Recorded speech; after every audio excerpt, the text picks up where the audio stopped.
الحمد لوليه والصلاة والسلام على نبيه أما بعد فأعوذ بالله من الشيطان الرجيم بسم الله الرحمن الرحيم رب اشرح لي صدري ويسر لي أمري واحلل عقدة من لساني يفقهوا قولي۔ میرے نہایت ہی واجب الاحترام سامعین کرام، آج ہم جو ہے وہ سورہ ناس کا جو ہے وہ ترجمہ اور تفسیر کریں گے۔ اس کے لیے پہلے جو افعال اس میں استعمال ہوئے ان کا ہم جو ہے وہ ترجمہ دیکھ لیتے ہیں۔ سب سے پہلے جو لفظ استعمال ہوا وہ کیا ہے؟ کل۔ کل کا کیا مطلب ہے؟ یہ امر کا صیغہ ہے، آپ کہہ دیجئے، آپ فرما دیجئے۔ اس کے لیے استعمال ہوتا ہے اعوذ، میں پناہ چاہتا ہوں، میں پناہ مانگتا ہوں، میں پناہ میں آتا ہوں۔ اب اس میں میں کا ترجمہ کہاں سے آیا؟ جیسے پہلے آپ کو بتایا کہ میں کا آتا ہے، اعوذ کا جو حمزہ ہے یہ ایک ترجمہ دیتا ہے میں کا، متکلم کا، میں پناہ مانگتا ہوں۔ اور اس کے بعد جو ہے دیکھا جائے تو ہمارے پاس جو ہے یوسوسو، وسوسہ ڈالتا ہے، وسوسہ ڈالتا ہے، وسپرز کے لیے آتا ہے، وسوسہ ڈالتا ہے وہ۔ تو یہ تین جو ہے وہ اس میں فعل تھے جن کا ہم نے ترجمہ کیا۔ اب ہم اسماء کی طرف آتے ہیں۔ اسماء میں جو ہے جو لفظ آتا ہے ملک، ملک آتا ہے بادشاہ کے لیے، الہ خدا، معبود، دا گاڈ، ملک ہو گیا کنگ کے لیے۔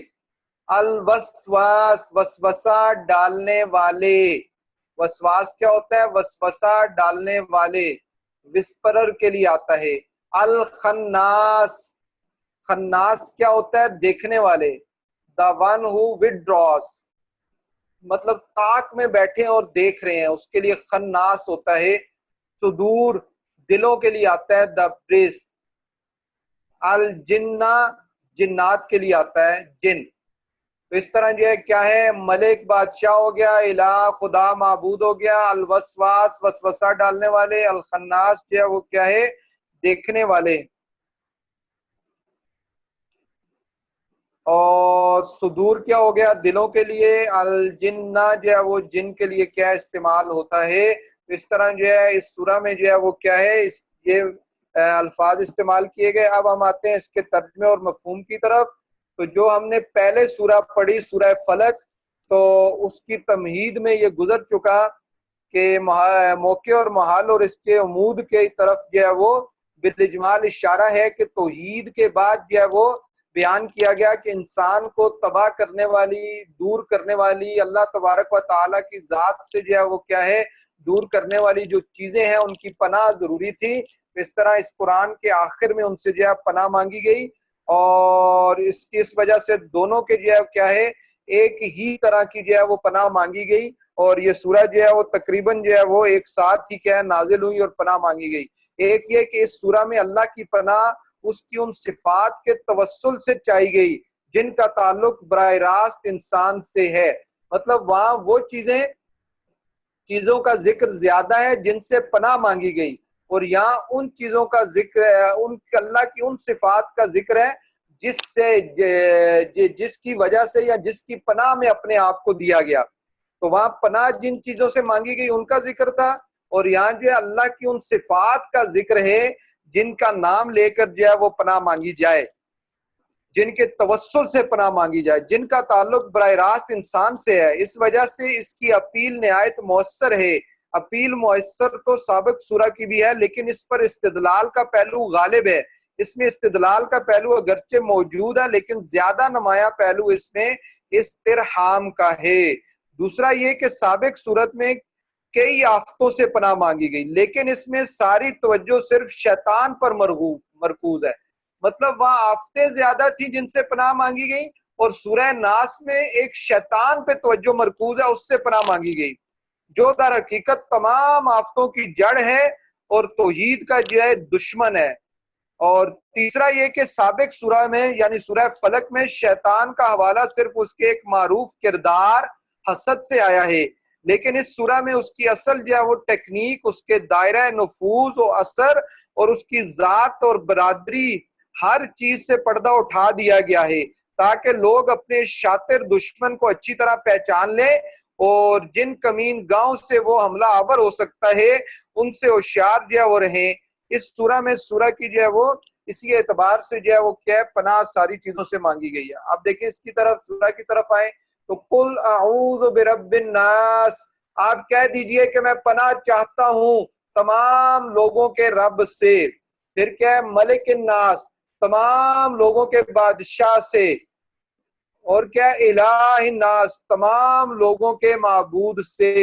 یہ اللہ تعالیٰ کی پناہ اس کی 3 صفتوں کے واسطے سے چاہی گئی، اور یہ تینوں صفتیں غور کیجئے تو معلوم ہوگا کہ اللہ تعالیٰ کی ان بنیادی حقوق کو بھی معین کرتی ہیں جو بندوں پر عائد ہوتے ہیں، اور پھر یہ رہنمائی بھی دیتی ہیں کہ ان صفات سے جو ذات متصف ہے وہی کیا ہے؟ اہل ہے کہ بندہ مشکلات میں اسی کی پناہ ڈھونڈے، اور وہی اس لائق ہے کہ وہ بڑے سے بڑے دشمن کے مقابل میں بھی اس کو پناہ دے۔ حقوق کی وضاحت یوں ہوتی ہے کہ جو لوگوں کا پروردگار ہے وہی حقدار ہے کہ لوگ اس کو بادشاہ حقیقی مانیں، وہی بادشاہ حقیقی ہے، اور جو بادشاہ حقیقی ہے وہی حقدار ہے کہ لوگ اس کو معبود مانیں۔ اور اگر پروردگار کے سوا کوئی دوسرا لوگوں کا بادشاہ بن کر اپنا قانون اور حکم چلائے تو یہ چیزیں بھی خلاف عقل اور فطرت ہیں۔ سورہ فاتحہ میں بھی ربوبیت کا ذکر تھا، اور اس پہ بندوں کی تمام شکر گزاری کا حقدار اللہ تعالیٰ کو ٹھہرایا گیا۔ اللہ تعالیٰ کو ان تینوں صفات سے متصف مان لینے کے بعد غور کیجئے تو معلوم ہوگا کہ شرک کے تمام دروازے بند ہو جاتے ہیں، اور ان صفتوں میں ایسا لزوم ہے کہ ایک کو مان لینے کے بعد دوسری صفت کو ماننا لازم ہو جاتا ہے۔ من شر الوسواس الخناس، یہ اس چیز کا بیان ہے کہ جس کے شر سے پناہ مانگی گئی ہے۔ فرمایا کہ کہو میں وسوسہ ڈالنے والے، دبک جانے والے کے شر سے پناہ مانگتا ہوں۔ خناس کیا ہے؟ دبک جانے والا، دیکھنے والا، مطلب سائڈ پہ بیٹھ جاتا ہے دبک کے اور اس کو دیکھتا ہے۔ الفاظ میں اگرچہ تصریح نہیں ہے لیکن ان صفات اور آگے کی تصریح سے واضح ہے کہ مراد اس سے شیطان ہی ہے۔ یہ شیطان کی ٹیکنیک کے وضاحت ہے کہ اس کا سارا اعتماد وسوسہ ڈالنے اور پروپیگنڈا کرنے اور پرفریب وعدوں پر ہے۔ 3 چیزیں، وسوسہ، پروپیگنڈا اور پرفریب وعدے ہوتے ہیں۔ انہی چیزوں سے وہ لوگوں کو اپنے دامے فریب میں کیا پھنساتا ہے کہ جب پھنسا لیتا ہے تو اپنے کو بری قرار دے کر ان بیوقوفوں کی بد انجامی کا تماشا دیکھتا ہے جو اس کے کیا ہے؟ لوازم میں پھنس جاتا ہے، اپنی دنیا اور عاقبت کیا اس کو برباد کر لیتا ہے۔ وسواس، وسوسہ ڈالنے والا،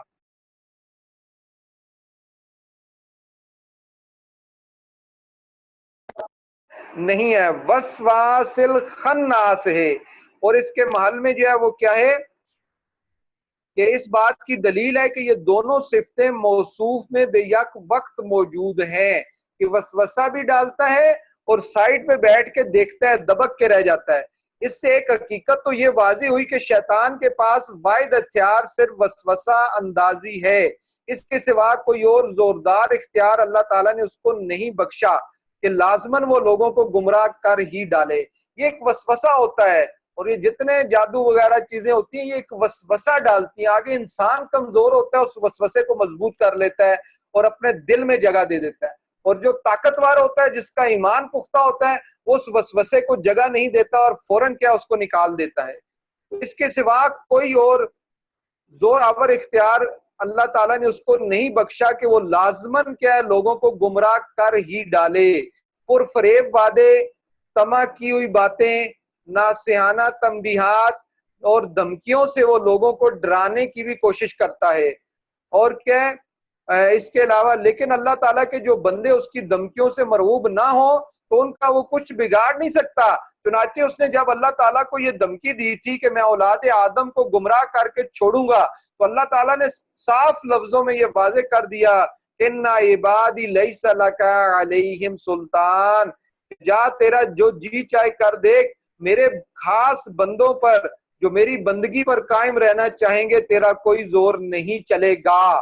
ساتھ ہی بندوں کے بارے میں یہ اطمینان بھی دلا دیا کہ وہ کفا بربی کا وکیلا، اور تیرا اللہ تعالیٰ تیرا رب کیا ہے اعتماد کے لیے بالکل کافی ہے۔ یعنی اس کے جو بندے اپنے رب پر بھروسہ کر کے شیطان کا مقابلہ کرنے کے لیے اٹھ کھڑے ہوں گے، اللہ تعالیٰ ان کے اعتماد کی لاج رکھے گا اور وہ سرخ روح ہوں گے۔ خناس کے لفظ سے اس کے کردار کا دوسرا رخ واضح کیا گیا کہ عام طور پر لوگوں نے اس کا مطلب یہ لیا کہ وہ چھپ کر وسوسہ اندازی کرتا ہے، خود سامنے نہیں آتا، اس وجہ سے اس کو خناس کہا جاتا ہے۔ لیکن یہ بات اگرچہ صحیح ہو سکتی ہے تو صرف انہی شیاطین کی حد تک صحیح ہو سکتی ہے جو جنات کے زمرے سے تعلق رکھتے ہیں۔ حالانکہ اسی سورہ کے آگے والی آیت میں تصریح ہے کہ شیطان جنوں اور انسانوں دونوں میں سے ہوتے ہیں۔ تو اس دور کے بعد قلم کاروں کے اس کے معنی بار بار آنے والوں کے لکھے ہیں، لیکن اس معنی کو عربی لغت سے کوئی گنجائش نہیں۔ تو ہمارے نزدیک اس کے معنی وہی ہوں گے جو ہم نے جو ہے وہ کیا ہے آپ کو بتایا، کہ ایک کیا ہے کہ وسوسہ ڈالنا اور دوسرا کیا ہے دبک کے جو ہے وہ بیٹھ جانا۔ اس اعتبار سے جو ہے دبک رہنے والا ہے۔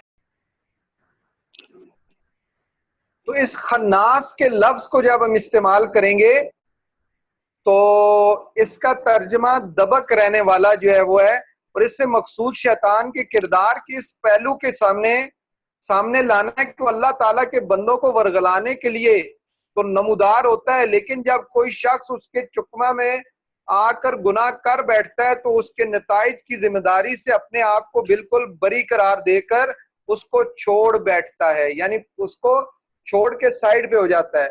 چنانچہ شیطان کی صفت قرآن میں کیا ہے؟ خذول بھی آئی ہے، یعنی اپنے مریدوں کو دغا دینے والا ہے۔ اس کی اس دغا بازی اور بے وفائی کا ذکر قرآن میں مختلف اسلوب میں جو ہے وہ آ چکا ہے۔ شیطان اور اس کے جو پیروکار ہیں کا یہی کردار اس دنیا میں ہے، اسی کا مظاہرہ وہ آخرت میں بھی کریں گے۔ قرآن میں جگہ جگہ گمراہ لیڈروں اور ان کے جو ہے پیروی کرنے والے کو ان کی تصویر کھینچی گئی ہے کہ جو ان کے درمیان جہنم میں برپا ہوگی۔ عوام اپنے لیڈروں سے کہیں گے کہ ہم نے اپنے لوگوں کی پیروی کی، اس کے نتیجے میں یہاں پہنچے، تو کیا آپ لوگ اس عذاب میں سے کچھ حصہ بٹائیں گے جو ہمارے حصے میں آیا؟ تو لیڈر جٹ جواب دیں گے کہ تم خود شامل زدہ تھے۔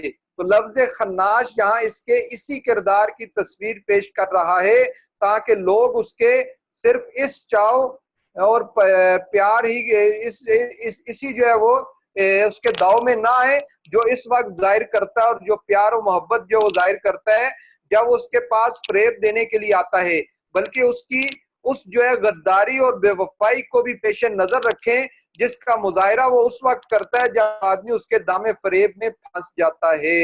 الذی یوسوس فی صدور الناس من الجنۃ قرآن کے مشن کے ساتھ ساتھ اس کی ذات برادری کی بھی نشاندہی کر دی گئی تاکہ لوگ اس کو اچھی طرح پہچانیں۔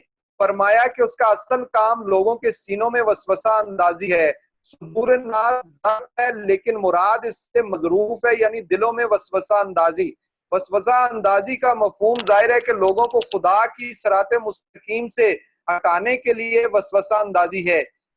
اس کا اظہار شیطان نے خود کر دیا، اور ہم ضرور اور اس کے شیطان کو اللہ تعالیٰ نے جیسا کہ آیا مبارکہ میں ابھی وضاحت گزری کہ اس کو اختیار اور تصرف دے دیا اس بات کا کہ جو میرے بندے ہیں وہ تیرے جو ہے اس داؤ میں نہیں آئیں گے۔ اپنے بندوں پر اس کو کہا کہ میرے بندوں پہ تیرا کوئی اختیار نہیں چلے گا، وہ صرف وسوسہ اندازی کرتا ہے لوگوں کو کیا ہے گمراہ کرنے کے لیے، اور وہی گمراہ ہوں گے جو اس کے ساتھی ہوں گے۔ من الجنۃ والناس، یہ اس کی جو ہے ذات اور برادری کی نشاندہی ہے کہ شیطان کوئی مستقل مخلوق نہیں بلکہ جنوں اور انسانوں میں سے ہے جو دلوں میں وسوسہ اندازی کا پیشہ اختیار کر لیتے ہیں، وہ شیطان بن جاتے ہیں۔ جس شیطان نے بابا آدم کو دھوکہ دیا، قرآن میں تصریح ہے کہ وہ جنوں میں سے تھا۔ جو لوگ اس کو ایک مستقل مخلوق اور زندہ جاوید ہستی سمجھتے ہیں ان کا خیال غلط ہے۔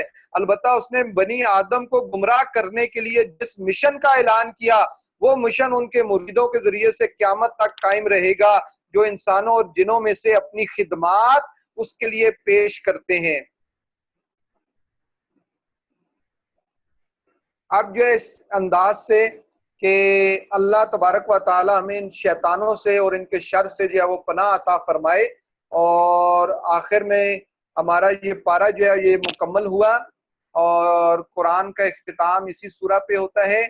ہم نے کیونکہ طریقہ یہ اختیار کیا ہے کہ آخر کی جو صورتیں ہیں یہ اکثر جو ہے شروع سے جب آتے ہیں تو یہ ذرا تیز تیز پڑھائی جاتی ہیں، ان کے مفہوم وغیرہ جو ہے وہ کم ہوتے ہیں۔ دوسرا میں نے اس لیے اختیار کیا کہ کیونکہ نماز میں اکثر یہ صورتیں پڑھی جاتی ہیں، ان کے مفہوم جب واضح ہو جائیں تو جب انسان ذہن میں اس کا مفہوم جو ہے وہ رہے گا۔